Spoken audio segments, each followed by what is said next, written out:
Eu sou Fausto Moraes e estamos começando mais um Yajus Talk, o seu bate-papo sobre direito e inteligência artificial. Hoje nós temos um convidado muito especial. Nós recebemos o Pedro Borges Mourão.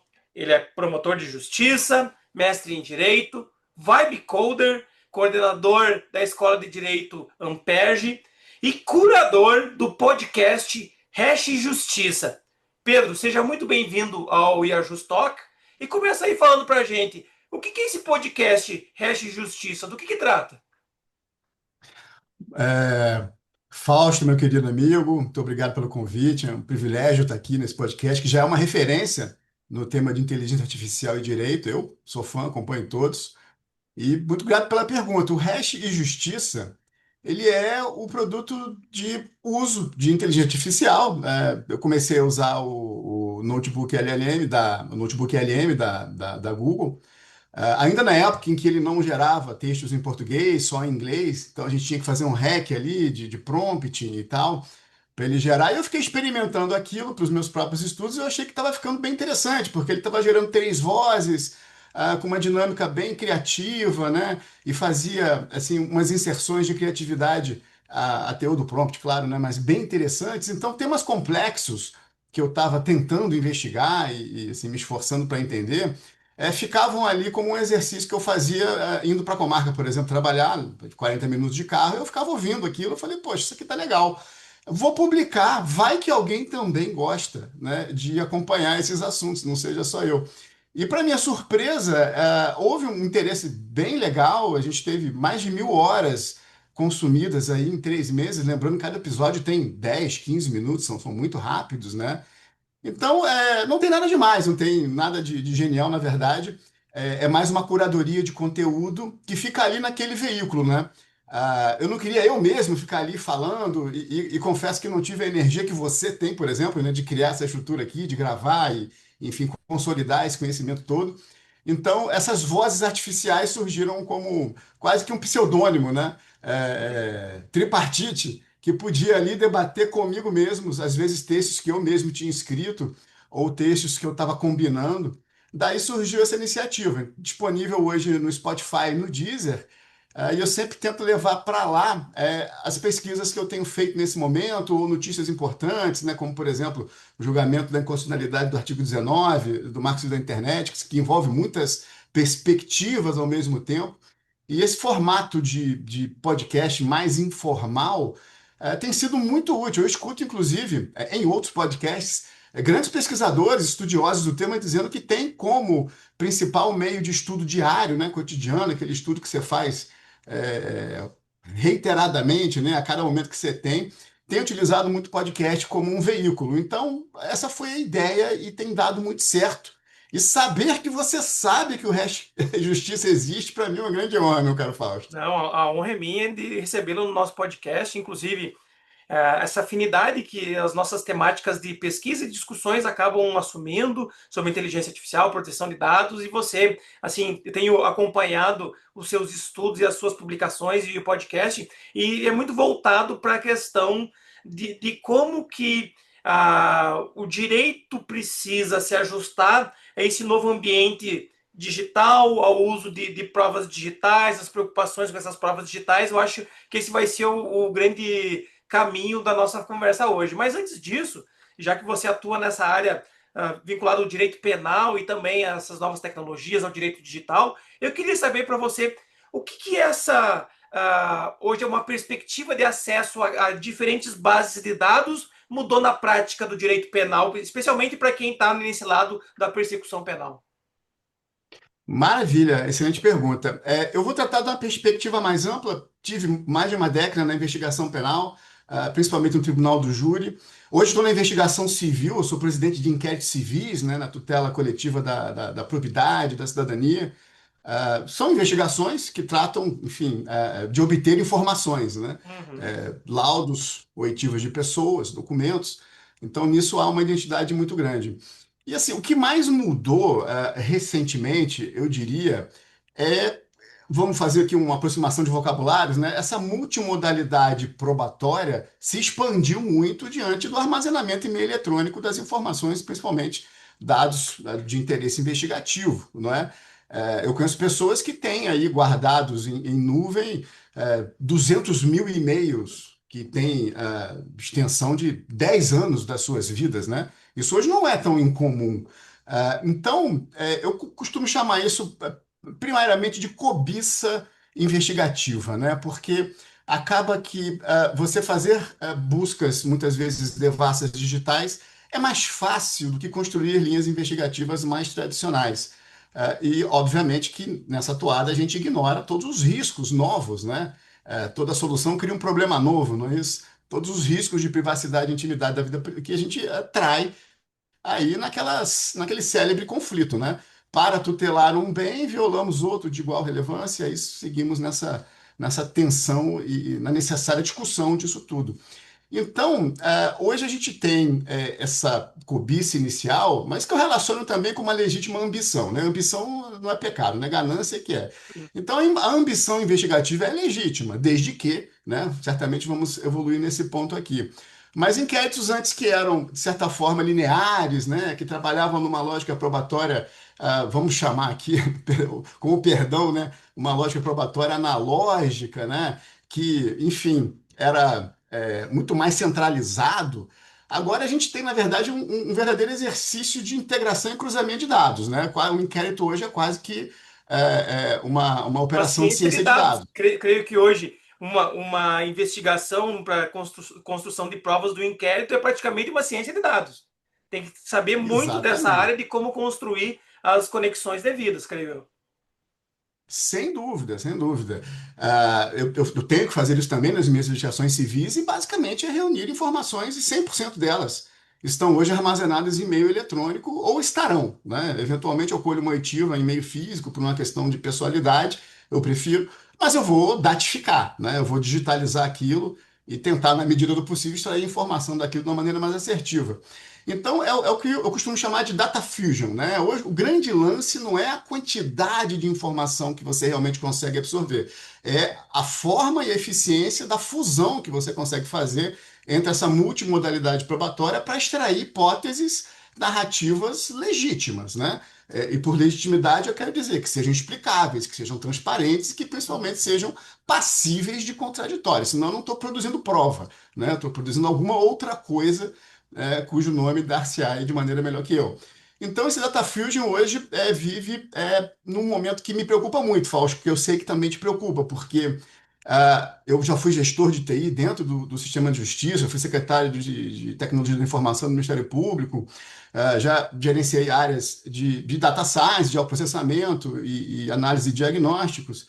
E eu vejo muito dentro da ambição investigativa, às vezes a gente derivar, ainda que de boa fé, para um certo improviso digital, né? E não uma verdadeira transformação digital. Há casos célebres disso na investigação penal.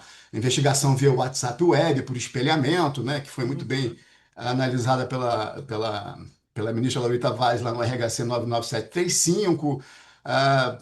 Falta de compreensão de conceitos da ciência da computação agora simbioticamente integrados dentro do direito. Basta você abrir o Marco Civil da Internet, a 13.709, LGPD, tem expressões lá que antes eram puramente da ciência da computação, né? Agora são jurídicas. Então, esse cuidado me parece que a gente precisa evoluir muito ainda, não só na capacitação dos agentes envolvidos na investigação, né? E aí eu extrapolo para todos os que vão interpretar e os que vão coletar, essa fusão é inevitável, mas para a própria defesa que também precisa estar atenta às ponderações passíveis de argumentação dentro de cenários que vêm sendo construídos pela jurisprudência, né? Essa tensão sobre cadeia de custódia violada, ela causa nulidade automática ou não, tem que haver prejuízo ou não, como é que a gente trabalha isso dentro de um cenário tecnológico? Então, a transformação é profunda, né? E nos desafia a todos, sem sombra de dúvida. Quando a gente fala desses novos bancos de dados, ou acesso a esses bancos de dados, ou diferentes dados, é inevitável que a gente pense em ferramentas. Ferramentas que sejam capazes de transformar aqueles dados em informações úteis. Você pode indicar aí as ferramentas que são aplicadas nesse âmbito que você conhece de inteligência artificial? Sem dúvida, Fausto. Inevitavelmente, né, a gente vive na era do hype da IA. O que não tem IA no meio não tem Não interesse, funciona, né? só funciona com IA. Não funciona, não serve, tem que ter IA. Isso é uma brincadeira, claro, não faço nenhuma crítica nesse sentido, mas o fato é que os grandes provedores de ferramentas investigativas, inevitavelmente, surfam na mesma onda, não só pelo interesse da eficiência dos seus produtos, mas também pelo óbvio interesse econômico dos seus modelos de existência, não é? Então, assim, o Ministério Público, por exemplo, posso falar um pouco mais aqui da minha casa, eu digo Ministério Público Nacional, não me refiro aqui ao Rio de Janeiro em específico, tem investido nisso que eu chamo de legítima ambição investigativa, né, em ferramentas automáticas que vão, de alguma forma, envolver algum tipo de automação, que a gente hoje chama de inteligência artificial, de modo mais genérico, na produção dos seus resultados, né?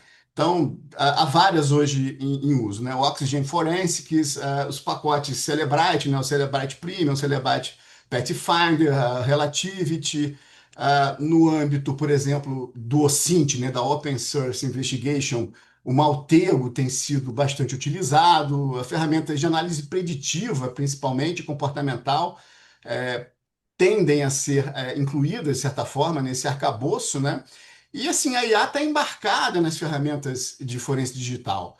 Então, assim, nas mais tradicionais que a gente tem hoje, o Magnet Axiom e o Cellebrite Premium, eles têm embarcados, assim como produtos mais inovadores de companhias aqui que operam no Brasil, muita inteligência artificial, especificamente aqui me referindo eu à introdução de modelos generativos para análise e relacionamento de grandes bases de dados. Tanto isoladamente quanto combinado com outras ferramentas de inferências estatísticas. Basicamente joga para dentro uma grande volumetria de informação e faz o meu data fusion, né? Me dá aqui o que eu preciso saber sobre isso. Até aí, tudo bem. Muito pelo contrário, não há nenhum prejuízo, só há benefício nisso. O problema é quando isso vira prova e isso vai embasar uma imputação, seja civil ou penal, em face de alguém. Porque aí o contraditório, Pedro, eu vou né? assim te interromper um pouquinho para a gente, porque quem muitas vezes acompanha nosso podcast é aquele que já conhece um pouco da inteligência artificial e ciência de dados, mas tem muita gente que está iniciando nessa temática e eu acho que seria interessante a gente dar uma versão um pouco mais coloquial desse funcionamento da inteligência artificial. E me parece que quando você fala desse data fusion, seria uma congregação, uma reunião de dados relacionados sobre uma determinada pessoa ou sobre uma determinada ação, que isso vai levar a um indício investigativo. Eu não sei se eu estou correto em assim definir dessa maneira. Corretíssimo. Eu vou voltar lá para 2018, quando a gente primeiro começou a trabalhar, não com inteligência artificial, como a gente hoje está assim, mais diretamente referindo, mas com essa necessidade de data fusion, né? A gente começou a utilizar ferramentas de case management, ou seja, ferramentas que tinham uma série de funcionalidades, vamos chamar assim, embarcadas num único produto. Transcrição, degravação, análise de entidades, ou seja, isso aqui é o que? É um CPF? Isso aqui é um Uhum. endereço? Isso aqui é o nome de uma pessoa? Como é que essas coisas se relacionam no contexto em que apareceram? Eu tenho áudio, então eu consigo verificar de quem é essa voz, né? Eu tenho informações financeiras, eu consigo relacionar isso com eventos que estão em outros documentos. Então, toda essa necessidade de integração de informação já era um grande desafio em 2018. A inteligência artificial veio como uma grande ferramenta capaz de acelerar isso e trazer bastante assertividade para essas, vamos dizer assim, ambições investigativas, né? Então você está coberto de razão. O grande problema vai ser contraditar a prova, não é? Porque vou me lembrar de uma outra história aqui, muito simples, mas para fazer uma referência, que foi uma grande lição que eu aprendi quando eu gerenciava o seguinte cenário: eu tinha acesso a uma grande base de dados, eu tinha uma equipe muito legal, e os colegas vinham e me faziam perguntas: quantos tem disso? Como se comporta esse tipo de demanda? Quais são os réus que mais figuram em determinados contextos, né? Então eu tinha que fazer uma tradução ali para o meu time: olha, a pergunta é essa, eu conheço a base de dados, vou traduzir isso aqui dessa forma para a gente tentar, né, inferir aí sim uma resposta para isso. E eu comecei fazendo grandes extrações do banco, que tinham muitos parâmetros, para trabalhar com elas de maneira mais fácil e tentar trazer as respostas, né? E eu descobri que eu estava errado, isso não funcionava. Eu precisava de uma extração personalizada para cada pergunta. Isso trazia muito mais assertividade ao que eu estava respondendo. Então, eu tinha que entender muito bem o que é que eu tinha extraído, como é que eu tinha relacionado para dar uma específica resposta que era em linguagem natural, né? Olha, comporta-se Uhum. assim. Esse é o padrão que você está investigando. Então, quando você traz isso para a inteligência artificial, a academia de IA chama muito disso de trade-off, né? Entre explicabilidade e eficiência, né? Quanto mais caixa preta, mais eficiente parece que é, né? Isso é uma simplificação, claro, mas é de fato uma característica do aprendizado de máquina profundo que depois vamos dizer assim, operado na extração do seu valor em grandes modelos de redes neurais que vão fazer essas inferências aí por grandes profundidades estatísticas. O problema é explicar, né? Então, vamos imaginar o seguinte cenário: a investigação recebe 50 riffs, né? Você não aprende hoje mais dois, três telefones numa operação, né? Você aprende 60 telefones numa operação, 150 telefones, 30 computadores, né? Então, você faz a extração daquilo tudo. Estou abstraindo os problemas de coleta disso aí, né? Vamos Uhum. supor que tudo fluiu bem e chegou ali num grande momento que eu preciso, né, fazer o cara crachar quem está com quem, o que aconteceu, aonde, quando. Fazer as Isso devidas leva conexões entre todo esse material. exatamente para que você tenha uma hipótese, né? Qual é a Uhum. hipótese imputativa aqui, né? E de onde ela veio, né? É um sentimento? É uma emoção ou de fato é uma lógica, Uhum. né, que possa ser objeto de valoração e contradição? Então, aí reside um grande problema, porque aí vamos falar do viés de máquina muito rapidinho, né? Porque existem estudos hoje que deixam muito claro que a gente tem uma heurística humana hoje já presente na nossa sociedade que é acreditar na máquina, porque é mais fácil, é mais rápido, não é? Então, num ambiente de alta demanda, com pouco tempo, uma heurística de viés de máquina, a gente tende a aceitar essas correlações com muito mais facilidade do que em outros cenários, né, historicamente falando. Então, a gente tem, de um lado, talvez uma certa transmutação, um risco né? Um risco de transmutar a legítima ambição em cobiça investigativo, que é deletério para o sistema, claro, e com isso gerar as seguintes situações. Olha, esta é a prova, essas são as relações feitas, mas quem fez foi a IA e a gente não sabe exatamente explicar como é que chegamos lá. Só que partimos daqui. Esse gap é fatal para o direito, não é? Não há Uhum. como se defender disso. Eu estou falando da posição de promotor de justiça, que obviamente não tem a obrigação de acusar ninguém, muito pelo contrário, a obrigação é de proteger o valor democrático, né?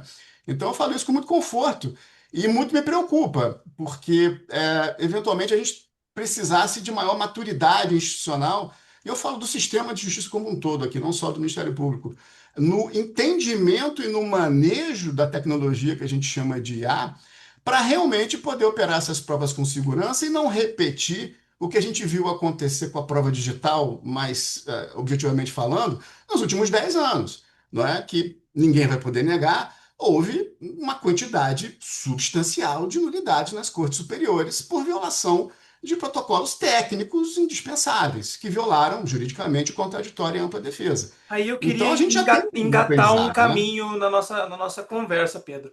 Você está Legal. dizendo aí que essas provas digitais elas acabam impactando uma revisão da forma de compreensão da sua validade dentro do direito. Me parece que essas discussões acabam exigindo do jurista um conhecimento técnico do ponto de vista da tecnologia da informação. Isso, qual é que é o conhecimento da tecnologia da informação que é válido para a gente manter a legitimidade de uma prova, por exemplo? Essa pergunta é nodal, né? Como da sua característica ir à jugular, né? Da temática. Bom, qualquer um que você ouça falando sobre tecnologia e que esteja numa posição de conhecimento maduro, né, daquilo que está falando, não completo, ninguém tem isso, nem terá, Uhum. graças a Deus, diz, olha, para você operar uma tecnologia, seja qual for a sua postura, né, eu estou falando de, por exemplo, médicos falando sobre inteligência artificial, peritos falando sobre direito, não é? Onde você tem essa interseccionalidade, né, de ciências, você tem que saber um pouco sobre o que está acontecendo do outro lado da cortina, né, da tela. Então, para você compreender a evidência digital, e com maior complexidade aquela derivada de produtos de automação, você vai ter que entender o que eu chamo de conhecer o outro lado na profundidade necessária e na extensão adequada para que você possa fazer a conexão de linguagem. Não é? Ah, não, então, alguns alunos me perguntam, então não, então vou ter que fazer uma segunda graduação e depois mais um mestrado e um doutorado. Ah, faça, certamente vai ser uma Uhum. grande façanha, o ponto não é esse, né? O ponto é que você precisa conectar as linguagens, senão não tem conhecimento possível, né? Se interpretar é conhecer, se eu não consigo entender a linguagem envolvida, eu não vou conhecer nada nunca. Então, respondendo a sua pergunta de modo mais objetivo, mas fazendo uma correlação jurídica para ficar mais fácil. Quando o artigo 5º da 12965, né, de 2014, Marco Civil, trouxe ali, nos seus incisos, o conceito de IP, por exemplo, Internet Protocol, a gente não pode achar que foi o artigo 5º da 12965 que criou o conceito de IP. O conceito de IP está materializado num Request for Comments, né, que é da estrutura dos RFCs internacionais, que definem os protocolos de comunicação na internet. E mais, quando o Marx Civil, pelas suas discussões democráticas ali, entendeu que aquilo era suficiente, isso não quer dizer que é, porque a verdade é que a comunicação na internet ela ocorre em 7 camadas do modelo Open System Interconnection, que tem mais de 4 dezenas de protocolos que trafegam informações das mais relevantes, por exemplo, para a proteção da privacidade. Uhum. Então, tem que haver essa visão do outro lado nessa suficiência, né, que eu proponho. Então, eu costumo, assim, porque é assim que eu funciono, então eu sugiro para os alunos, né? Se você está analisando uma evidência digital que foi absorvida através da apropriação de algum registro, que é um resíduo de uma comunicação na internet, você tem que ser capaz de minimamente visualizar como isso aconteceu. Isso não pode ser para você só uma prova documental produzida numa ponta. Senão você não tem a menor capacidade de criticar o documento, né? O conteúdo desse documento para você é mágica, como dizia o Arthur C. Clarke, né? Qualquer tecnologia suficientemente avançada parece mágica se você não compreende ela. Bom, e aí, para encadear, eu proponho sempre que a gente veja que tem 3 camadas hoje operando ao mesmo tempo. E, feliz ou lamentavelmente, é a realidade. Se há 10 anos atrás conhecer a camada de internet já era bem suficiente para você operar, logo depois veio a camada de blockchain, que trouxe novos protocolos, trouxe uma ideologia descentralizada completamente nova, com valores jurídicos profundos, não é? E agora a gente tem a camada de IA, né? E elas estão lado a lado. Eu não costumo vê-las empilhadas, não, como é o conceito clássico, né, de plataformas empilhadas. Eu gosto de vê-las lado a lado porque tem uma grande interpenetração e elas dependem umas das outras. Uhum. Aí sim, um empelhamento, mas eu acho que é lateral. Então, vai ter que entender, por exemplo, minimamente, né, de como funciona uma comunicação na internet, porque as provas vão vir todas dos resíduos desses protocolos. Então, tem que entender o modelo OSI. Fica essa sugestão, Open System Interconnection. Hoje você encontra informação muito fácil, vale a pena entender as 7 camadas. Onde está o endereço IP aqui? Qual camada? Né? Começar a fazer essas correlações. Blockchain é impossível não pretender conhecer algo, né? De onde veio? O que é isso? Que problema que resolve? Quais são os novos protocolos que foram criados? Né? O que é prova de trabalho, prova de participação? E mais importante aí, essa é a minha opinião, não é entender a tecnologia pelo técnico, é entender a correlação jurídica que a tecnologia tem quando ela apresenta os seus elementos atratores do direito, né, que são as disfunções, que são as lesões, não é, que são as falências, as quebras, né, as perdas de patrimônio. Então, Uhum. isso tudo vai ser indispensável. Eu tenho trabalhado bastante isso na minha docência, até porque, como diz o ditado, né, Fausto, você sabe isso melhor do que eu, docentes dominus, né? Se você quer aprender alguma coisa, tente ensinar. Aí É. você vai ver, né, como é interessante realmente tentar entender alguma coisa. Então, eu vejo hoje muito esse movimento dos advogados, principalmente, mas muito dentro do judiciário também. Espero que cada vez evolua mais isso, né, no sentido de tentar encontrar esse meio termo, porque não vamos virar peritos, né? Eu falo para os colegas, olha, se a gente não conseguir transformar o produto da perícia em algo jurídico, então dispensa o processo, né? E baixa 2 peritos, né? Quem tiver razão ganha ali o mérito da causa. Então, a gente vai precisar discutir isso num ponto de profundidade suficiente para que a gente continue tendo uma atividade jurídica e não meramente uma atividade de homologação de entendimentos técnicos ou periciais, até porque eles são muito diferentes, né? Me Eu parece que o acho, grande como desafio sugestão, aqui, fala. Pedro, o grande desafio acaba sendo a gente dar os devidos contornos das consequências jurídicas dessas novas tecnologias, seja uma questão de como tecnicamente é possível ter uma base de dados, uma cibersegurança sobre essa base de dados, como que a gente tem o funcionamento de automações e inteligência artificial, como que funciona o blockchain, para a gente conseguir perceber as consequências jurídicas e como isso pode afetar talvez patrimonialmente, pode afetar algum eventual direito fundamental. E dito isso, eu quero fazer um corte aqui, Pedro, em algo que eu acompanho muito você nas redes sociais e no podcast, que é sobre as provas digitais. Você, volta e meia, está fazendo um esclarecimento sobre um julgamento sobre determinada prova digital, e aí vem uma provocação, acho que é bem interessante para quem nos acompanha. Você poderia listar aí, assim, o que vem sendo utilizado de provas digitais, que chama atenção, e como que o Poder Judiciário vem se posicionando diante desse uso? Perfeito, o tema é nodal do momento também, realmente. Com certeza, né, Bom, Pedro? Você não vai conseguir falar de tudo, mas aqui uma palhinha. E quem quiser acompanhar mais e saber mais sobre essa temática, aí convido para conhecer o podcast e ser consumidor do Hash Justiça, que é um excelente podcast. muito obrigado, fico honradíssimo, Fausto.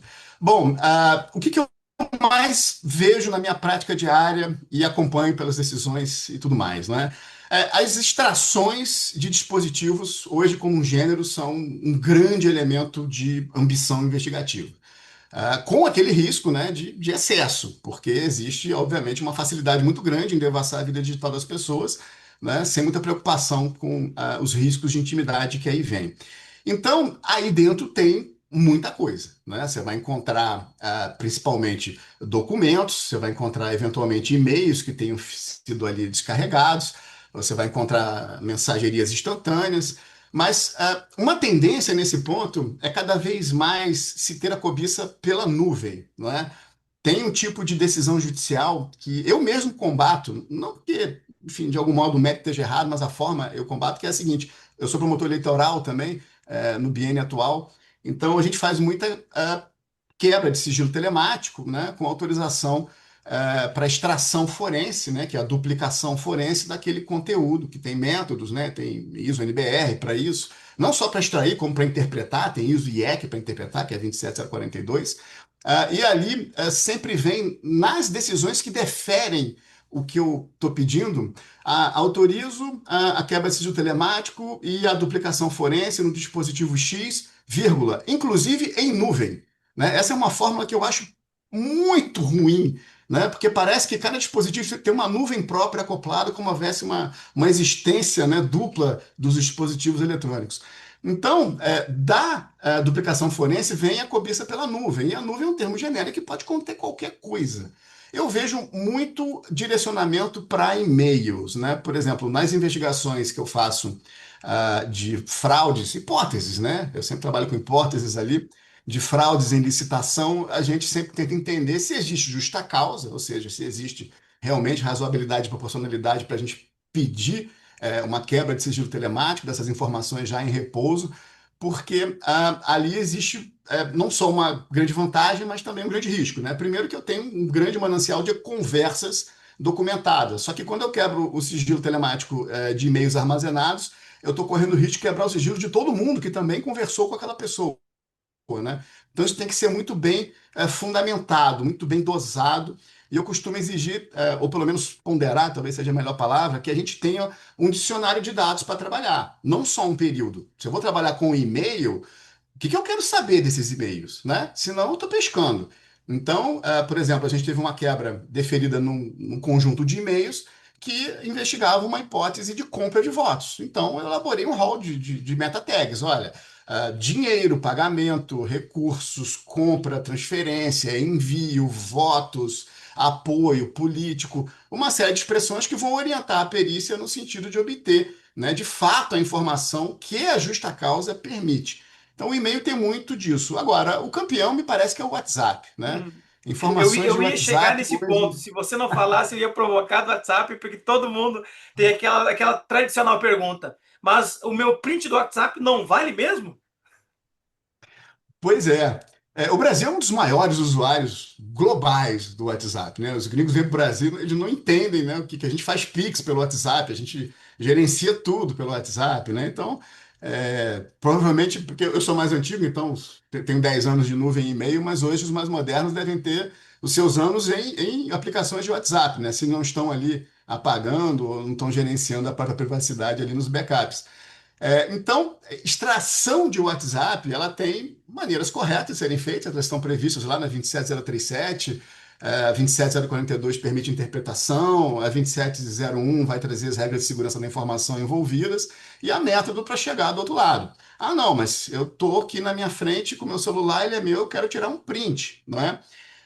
Como é que o STJ tem trabalhado isso? Eu estava até olhando isso essa semana. A gente vem num certo balanço jurisprudencial, né, como é natural, e lá, por exemplo, no 99735, que já tem uns 4 anos, se trouxe ali a visão do contraditório objetivo, ou seja, eu não posso inverter a relação de presunção iuris tantum que eu tenho na validade, né, da palavra do servidor público, o que é um conceito bem relativo, né, modernamente. Isso aí tem uma história mais nefasta, né, do período ditatorial. Eu não posso transmutar isso em uma presunção objetiva, né, iure et iure, se não tiver meios da gente contraditar. Porque se eu não puder contraditar como aquela prova foi produzida, obviamente que eu estou presumindo aquilo como objetivo, não é? Mas, mais recentemente, o próprio STJ, aí pela quinta turma, né, na sexta turma mais tecnológica, ali com o Rogério Schietti, com a Larita Vaz, ele veio trazendo o seguinte: não, peraí, tem que me dizer qual o prejuízo que houve. Não é? Não basta dizer, olha, não usou o protocolo certo na extração desse print aqui. Então ele é nulo. E você já está vindo dizendo, não, peraí, então me explica como é que você está entendendo que houve prejuízo. Há milhares de explicações possíveis conforme os milhares de contextos que podem estar envolvidos. Mas eu vejo muita defesa, às vezes, empacando nesse ponto, não é? Não sabendo investigar com objetividade no caso concreto, por que um print, uma captura de tela feita em um local privado de um dispositivo que não existe mais, né, por si só, é impraticável no plano de um contraditório.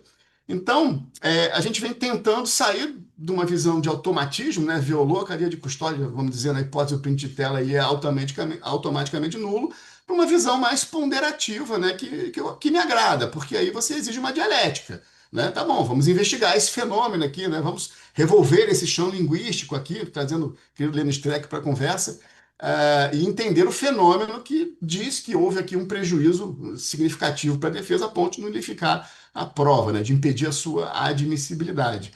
Então, eu sempre digo, ó, print de tela vale, né? Desde que depende como é que você produziu esse elemento de prova. Afinal, visto no Brasil, né, o princípio da liberdade, das formas probatórias, né? Desde que lícitas e legítimas. Então, Me cada parece que print nesse é uma ponto, discussão, né? é garantir efetivamente o exercício do contraditório da prova. Eu acho que esse aí é o grande norte quando a gente fala das provas digitais. Sem dúvida. O grande norte é o contraditório. Ah, há desde coisas simples, que são facilmente verificáveis. Está aqui o print, eu não tenho nenhum contexto, eu não trouxe nenhuma testemunha para dizer que aquele print Uhum. existiu. Eu não trago um terceiro para dizer que eu não tenho mais telefone, mas eu recebi. Enfim, há vários meios de prova envolvidos. Como eu tenho visto, por exemplo, decriptações de volumes informacionais, ou seja, prendi o computador, ele estava encriptado, a perícia decriptou, mas não fez um hash do volume encriptado. Então eu nunca mais vou conseguir saber se o produto da criptação, não é, de fato é derivado do produto encriptado. Então existe um mau manejo, né? A gente falava disso, essa visão probatória da evidência digital, um certo paradoxo aí é importante. Eu tenho uma historinha que eu sempre conto, eu dou muita aula para peritos forenses digitais, e obviamente não dou aula de perícia para eles, dou aula de direito, né? Uhum. Como também sou aluno de muitos deles, brilhantes, e eu sempre começo a primeira aula perguntando o seguinte: o que é que vocês fazem? Me digam, levanta a mão quem puder dizer. Aí um fala, eu faço laudos. O outro fala, eu faço pesquisas. O outro, eu faço perícias. Eu falo, não, vocês estão todos errados. Vocês fazem prova, né? É diferente. Prova é uma coisa que vocês precisam entender o que é para saber fazer. Não é uma conclusão pericial, não necessariamente é uma prova. Então, começa a trabalhar muito essa visão. E quando a gente fala dessa tensão, né, entre a técnica, e a garantia jurídica, eu acho que está aí nesse meio o caminho de solução.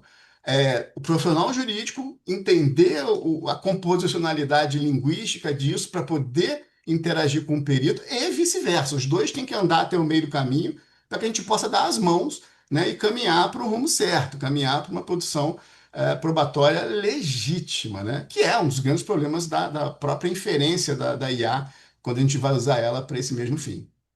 Pedro, infelizmente o nosso tempo está acabando. Você sabe que o podcast tem esse corte temporal.